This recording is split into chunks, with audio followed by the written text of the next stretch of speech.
Welcome back, everybody. Justin and Ryan here, along with Jason Connell, art director at Sucker Punch Productions, to talk about Ghost of Tsushima, which is, holy cow, man. Let me just say, this is one of the most impressive things I've seen this year at E3. Congratulations on the reception to it, on creating this incredible thing.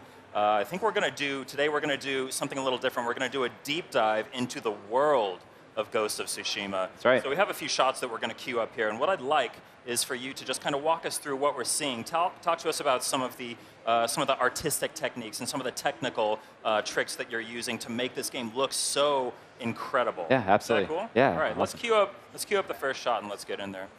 But you have to do it in a quick amount of time, right? Yeah. You have to explain your entire process. Yeah. So this is a shot in one of our bamboo forests, and what I love about this shot, aside from all I love lighting so much. But the volumetric haze and the kind of nice translucency on the leaves, all of that stuff makes me feel real. Yeah. But it's also trying to get everything in the frame to move. That's something that we're trying to do. Like just you start making a game like this, and you look at an old Kurosawa film or something like that. They have a good documentary called Composing Movement about a still samurai with the world around him just moving. And I love this frame because it just showcases that. That really comes through, especially in the trailer that we saw at the showcase. You can really see everything in the frame is moving. It's so just alive. Everything feels alive. It's really just an amazing job that you guys are doing. That's the reason we opened up with that shot. You know, it's exactly what we want people to see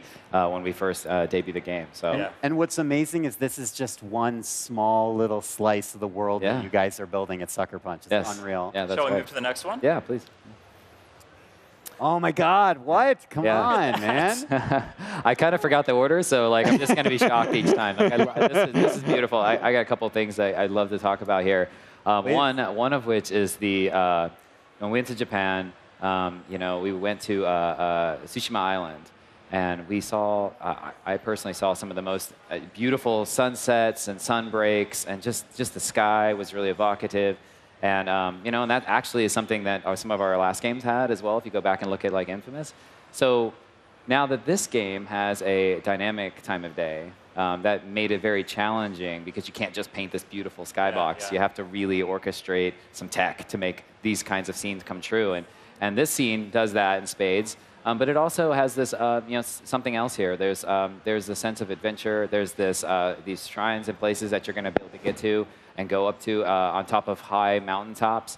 This is a high point in the game where you'll be able to actually visit and go to. So cool. Yeah. Yeah. You mentioned lighting before, and it really comes through. I think in almost every one of these scenes, the light is just kind of one of the focus. The core pillars of what makes each shot look so beautiful. Yeah, light. We put a lot of energy and artwork into the way that we light our games, and especially true for this one. Yeah. Okay, let's move on to the next shot. Do it. Wow. Look, get out of here. Just leave. Get out. Wow. I cannot take how beautiful this game is. There's a lot of great things going on here. This is showcasing a variety of biomes.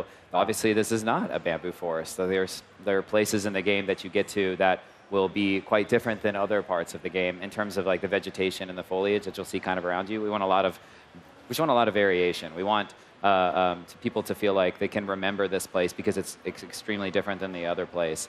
In this particular place, you see more of like a Golden Lake kind of feel.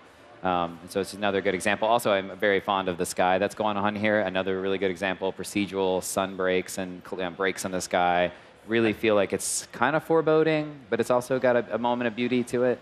So that's intense. And the water as well. Yeah. I mean, I don't know if you touched on that earlier, but you have the birds coming through as well. I mean, it's just amazing. Well, if you look really closely, you can see like insects kind of flittering above the water there and everything. Yeah.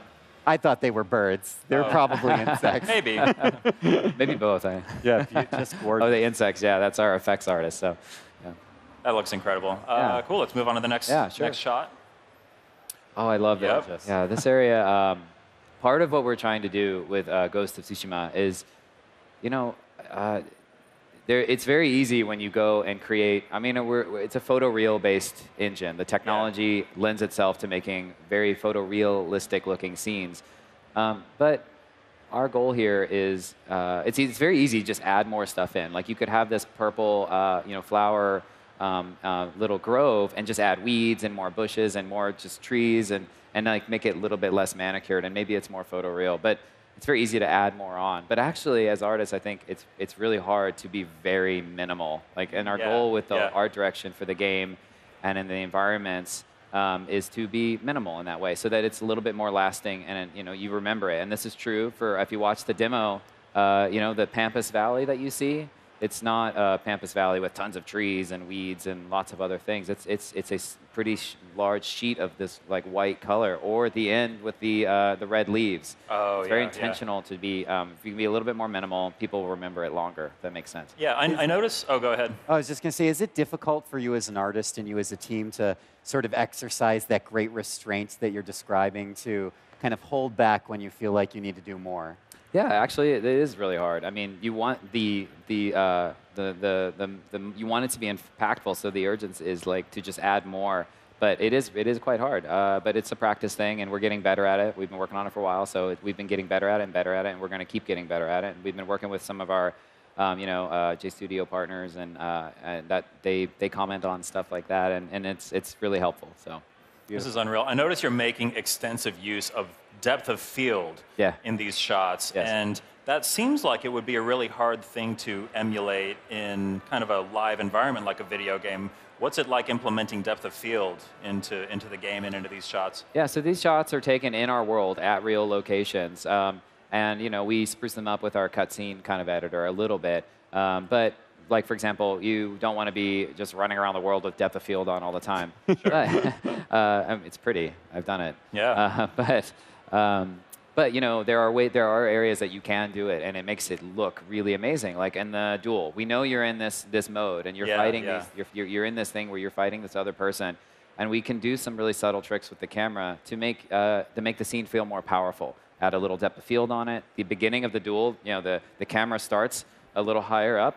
And that's not a very dramatic shot. But as the duel goes on longer and longer and longer, it's not rotating all over the place. You have full control over it. But if you just slowly pull the camera down a little bit so it's more on the plane, it's way more impactful. It's another area where I think you probably need to practice restraint, because when I was first learning how to take photos, I do some photography stuff on the side. I was always tempted to just crank the depth of field, just destroy the background all the time. But it's a little better if you kind of like find the right balance there, right? My team keeps me in check because I am it's the environment art lead right there. But so it's a thing. I do it all the time. So cool. I think we have a couple more shots here. Let's move on.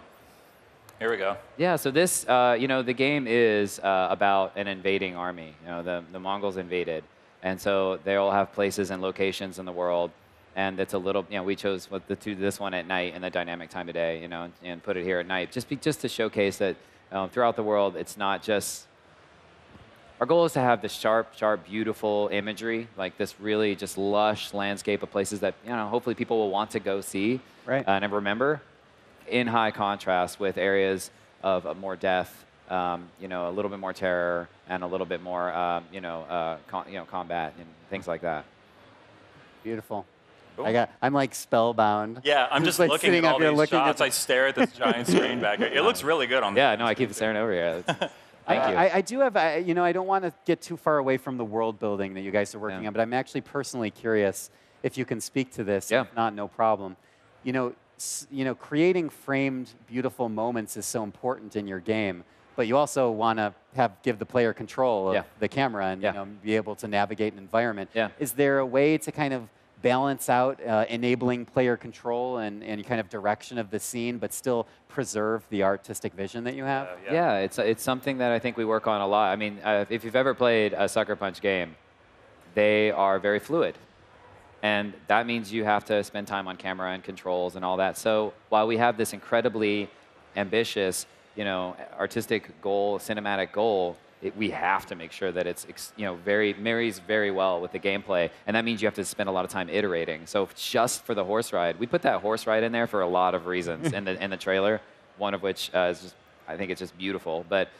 And we want to show traversal and all that. But that one, for example, you don't just get for free. Like, it was a lot of iterations on the exact camera angle and how the camera works. I mean, if anyone's ever worked on a camera settings for a horse, it's extremely hard. Like, how much do you have it, rock and rotate? Yeah. If you can do a lot, and then suddenly you get sick or something, or you can't see the horizon. You put depth of field on and motion blur, and it's great when you look at it, but if you're playing, it's like maybe you don't see in your peripheral. So it's a lot of teams, gameplay teams, and cinematography folks working together to make sure that those scenes are maximally beautiful but extremely functional. Yeah, it's interesting. We're at a stage in video games where you kind of need to have like a director of photography working on these games as well. Yeah, and we have like myself works on it, but with Billy here, I think I've got a chance to talk to him yet, but he as well. Like, there's a couple people here that are, Nate cares a lot about camera, and especially game camera. He's really good at it. So we have quite a team that kind of hit it from a bunch of different angles.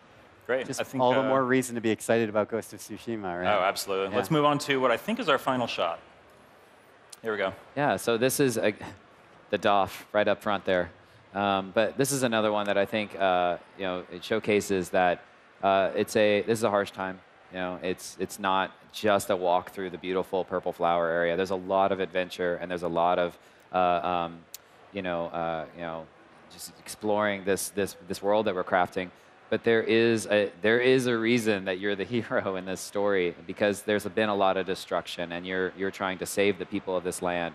So we wanted to show this off as well. So. Yeah, I mean, look at everything that's happening in this shot. You've got obviously everything on fire, but you've got all these tiny particles, the little embers coming out, not to mention the incredibly blurred foreground. Everything, I mean, there's attention to detail there. Everything is still moving there. How many layers are there here? How insane is this to try and put together from an art direction standpoint? Yeah, it's I think that some of the harder things is we don't have a very large team. We have a decent sized team, but we have 2 effects artists, and they have to split the entire world up, ranging from if you roll around on the ground, you get mud slopped up all over you, and so if you roll a bunch of times, you'll just be caked in mud, because it's really important to us in creating all these locations and these places. And from an environment and art direction and creative direction, we want you, the samurai, to feel like you're in the world. So rolling around in it, collecting on you, that's effects.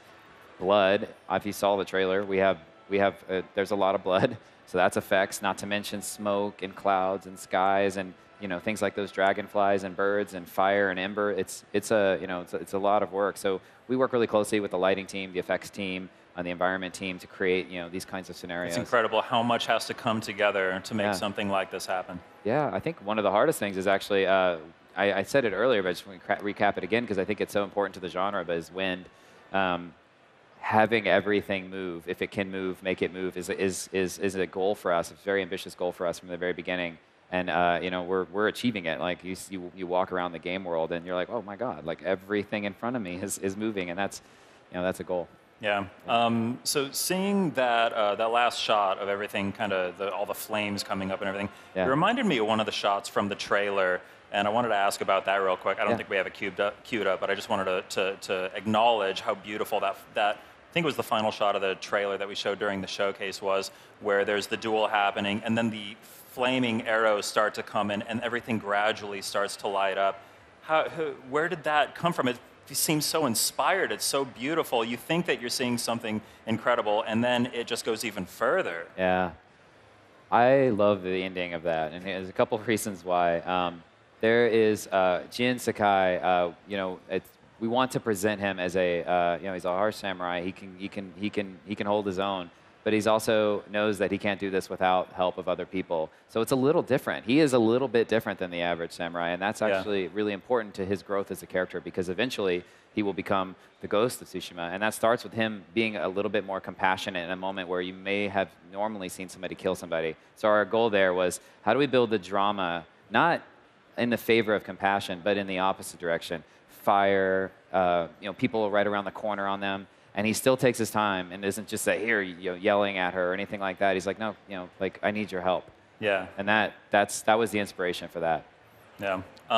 So it's no secret that you did a lot of research when you were preparing for this game. lots of travel, Yeah. lots of on-location work. Yeah. When you were doing all this research, how faithful did you decide to be to the real-world locations that you visited versus kind of taking more artistic liberties with the worlds that you're building here? Yeah, well, when we went to Japan, and we went to, a couple groups of us went to Japan, and we went, and J Studio kind of guided us on this awesome tour, and it was fantastic. And then we went to Tsushima, and that place is stunning, and it's beautiful in its own way, and it's like 87% like deep, thick forest. Like you can't even go through it. You can't ride a horse through it. It's really hilly, and so it makes it a little hard to make a game out of that perfect landscape. But we did take the exact map, and so some locations. There's actually the beach where the invasion actually happened. We have that marked on the map. But in truth, it's we're making an original kind of story and an original character, and so there are some areas where, for the general gaming audience, we're like, oh, we're going to create something new in this section because maybe it would be really fun to adventure to. Yeah. Or we could put a really interesting story there. But usually those, when they're really off or different, we work with one of our J Studio producers who now is on our team. He's been helping us a lot, just guiding us on which ones we should go towards and which ones we should move away from. So it's been great having that help. Cool. I just want to acknowledge something that's kind of crazy. I think the last time that you and I were on a stream together was when Infamous First Light was getting ready to come out. I remember that. That was also a PS4 game. Yeah. It looked stunning, but this is on a different level. How have you guys just kind of done something so incredible on the same hardware that it feels like such a jump. Yeah, we build on a lot of the same tech. You know? But I think one of the things that we are doing, and especially is very prevalent in this demo, is really taking the time to give you the moments that need time, right? Like, so the opening shot, we don't just jump to it. Like, hero face, let's go. Like, no, we're going to play our composer, who's a Japanese composer. Shigeru Umebayashi is our composer. We give that time up front. And that is exceptionally important to showcase the beauty of the environment. And it's amazing. Like, just giving it a little bit extra time makes people appreciate other things more. Like when you finally get to the moment where you do the EI strike and you kill the guy in one hit, if you just like rolled in there and started hitting guys, it would be cool because I think our game is fun. But it's so much more impactful if you just let everything breathe and everybody kind of sizes each other up and you just let the world sit for a second. And that type of art direction and that type of creative direction, I think, helps make the big moments quite bigger. And I think that helps totally people agree. Impression on the visuals as well. Yeah, absolutely. Well, this really is just one of the most stunning games I think I've seen at E3 or ever, really. Thank you. Kudos to you and the whole team at Sucker Punch. Ghost of Tsushima is coming to PlayStation 4. Jason, thank you so much for being here. Oh, absolutely. Thank you. Ryan, thanks for helping co-host here. My pleasure. Yeah, thank you. That's Ghost of Tsushima. It's coming to PlayStation 4 at some point in the future. So stay tuned. PlayStation Live from E3 2018 will return. We've got a lot more coming up. PlayStation